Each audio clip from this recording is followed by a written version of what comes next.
필리핀 황제 여행. 필리핀 관광청이 필리핀 입국 통계 자료를 발표했는데요. 지난 1월 기준으로 한국 여행객들이 필리핀 1등 고객이라고 합니다. 한국인의 필리핀 사랑 입증된 건데 어떻게 필리핀 자주 가시나요? 최근에는 거기 가본 적이 없어요. 네, 근데 별로 좋지 않은 소식이 좀 워낙 들어왔어요. 불안해서 저는 뭐 매춘 소식도 있지만 너무 요즘 범죄가 많으니까 예, 여행 필리핀 위험 자체가 국가니까, 위험해서. 예. 지금 저희가 들어온 소식은 필리핀에 이른바 남자끼리만 가겠다라고 하는 사람들이 많다고 하는데 광고 보면 무슨 황제 관광이라는 네. 게 있다고 하죠. 뭡니까? 사실 한 1인당 한 1,100불에 1,800불 정도를 지급을 하면 이제 그날 가서 골프도 치고 결정적으로 이제 저녁에 이제 성매매가 이루어지는 건데 매일매일 파트너도 바뀌고 그렇게 해서 여행을 보통 필리핀에 그 관광객을 모집해서 지금 많이 여행 상품으로 은밀하게 만들어서 가는 건데 뭐 보면 교수도 껴있고 회계사들도 껴있고 그러거든요. 근데 사실 이런 게 몇 년 전부터 좀 있었던 얘기예요. 네. 몇 년 전부터 남자들 한 3-4명에서 필리핀을 간다 그러면 일단 의혹의 눈초리를 항상 보내왔었거든요.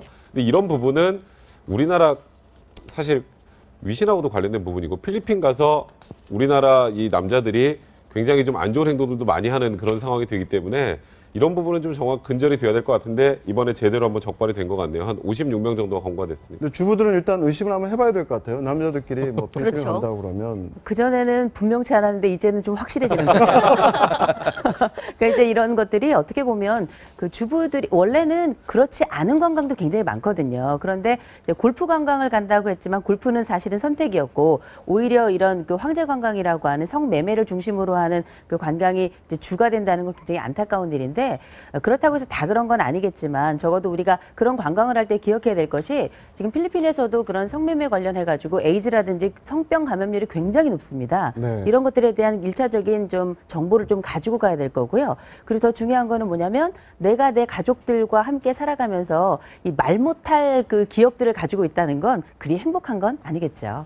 그런데 생각해보면 이 원정 성매매가 어제 오늘 일은 아닌 것 같고 나라도 동남아시아 지역을 계속 뭐 예전에는 필리핀이 아니라 뭐 베트남이었던 것도 같고 다른 나라들에서 계속 옮겨가고 있는 것 같아요. 네. 근데 아마 필리핀도 이렇게까지 보도가 되는 이유가 거의 이제 극점에 다다르지 않았나라는 생각을 해봅니다. 이제는 너무 이게 만성화되고 완성화돼 있고 막 한국 남자들 사이에서 돼 있기 때문에 아마 이런 보도까지 나오고 있는 것 같은데 지금 가장 큰 문제는 이 원정 성매매뿐만이 아니라 현지처 문제, 그다음에 현지처와 또 애를 낳아서 네. 2세 문제까지 있으면서 이게 반한 감정으로 좀 네. 퍼지고 있다는 게 더 큰 문제가 아닐까 생각을 해서 이번에 좀 정부 차원에서라도 단순히 이제 성매매 관광뿐만이 아니라 과연 지금 필리핀에서 어떤 일들이 벌어지고 있는가, 예? 한국에 대한 감정들을 한번 체계적으로 검토해 봐야 되지 않나 생각도 해봅니다. 한번 좀 필리핀하고 좀 공조를 해서 네. 깊게 들여다볼 필요도 있을 것 같아요. 이게 워낙 만연돼 있다 보니까. 반한 감정도 지금 굉장히 거세다고 하거든요. 그런 많은 문제가 있음에도 불구하고 이런 게 계속 성행하는 건 필리핀 정부도 어떤 좀 눈 감아주는 측면이 있지 않기 때문일까요? 관광 뭐 유치 차원이라던가 어떤 관광 수입 때문이라도? 그랬을 겁니다. 지금 필리핀이 거의 제조업이 무너져 있는 상황인데 필리핀은 이제 영어가 또 되는 독특한 이제 국가 아닙니까? 그래서 결과적으로 관광 쪽으로 가야 되는데 관광 인프라는 또 마땅치가 않고 그러니까 결국은 이쪽 쪽으로 이제 나갈 수밖에 없어서 또 필리핀 정부의 또 양면성도 같이. 근데 해외 성매매의 경우 법적으로 어떤 처벌을 받고 근데 굉장히 수사도 어려울 것 같은데 네. 해외에서 벌어진 일이기 때문에. 그러니까 일단 이런 경우 잡히는 경우는 대부분 알선책을 먼저 잡습니다. 알선책을 잡아야 해외에서 어떤 성매매를 했는지 네. 알 수 있는 건데 그러니까 해외에서 성매매를 하면 예를 들어서 해외 성매매가 합법인 나라도 있을 거 아니에요? 그러면 합법인 나라 성매매인데 우리나라 법으로 처벌되나 이러신 분들이 있는데 우리나라 사람은 우리나라 법에 위반돼서 다른 나라에서 무언가를 해도 처벌받습니다.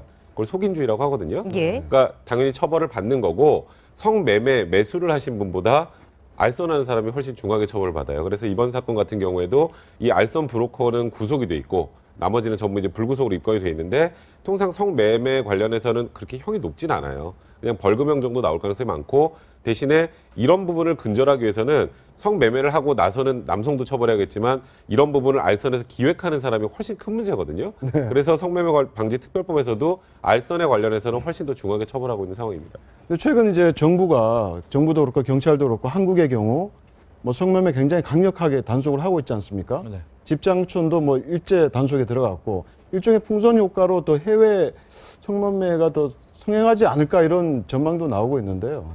근데 이제 필리핀 부분 같은 경우에는 워낙 이게 뭐 이어져 왔던 부분이어서 이제 필리핀과 최근에 집중 단속과의 어떤 뭐 정비례 관계를 살피기는 조금은 힘든 측면이 있지만 일단 성매매 특별법에 대한 담론도 다시 한번 이참에 나와야 될 것 같습니다. 이제 이건 그대로 두고 또 경찰 수사가 지금 굉장히 강도가 높아졌는데 어쨌든 이 고리는 국회에서 좀 한번은 풀어줘야 되지 않나, 이 화제를 그 삼아야 사실 되지 않나. 국회 한데 이 문제를 만약에 국회에서 그 공창제도나 집장촌 문제를 거론했을 때는 그 이른바 그 여성표가 날아가는 걸 감수해야 되는데 네. 우리가 옳은 것이 반드시 옳은 결과를 내는 것은 아니거든요. 이강자 전 그 수장도 최근에는 집장촌은 찬성을 하고 있습니다.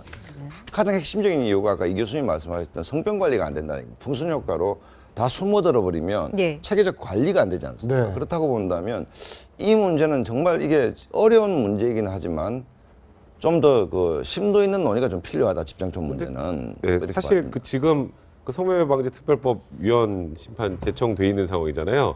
그러니까 지금 굉장히 단속을 강화하는 상황에서 아이러니하게 이 법이 위헌이냐 합헌이냐가 지금 문제가 되고 있는데 아까 말씀하셨던 것처럼 이 성매매라는 건 근절하면 가장 최선이겠지만 없어지진 않아요. 네. 그러다 보니까 이거를 어느 정도 관리하면서 양성하는 게 옳지 않느냐라는 얘기도 나오고 있는 상황이라 사실 저는 지금 정부에서 강하게 단속하는 것과 지금 이게 위헌 심판대에 올라 있는 이 상황이 굉장히 좀 뭔가 부자연스러운 느낌이 좀 많이 들어요. 네, 이게 알겠습니다. 어떻게 보면은 이게 뭐 성폭력의 문제하고도 연결이 돼 있어 이게 성매매만의 문제가 아니라 여성의 인권과 성폭력에 관련된 문제이기 때문에 이 부분에 대해서 그게 좀 다른 차원에서 좀 접근하고 시선을 좀 두어야 되지 않을까 싶습니다.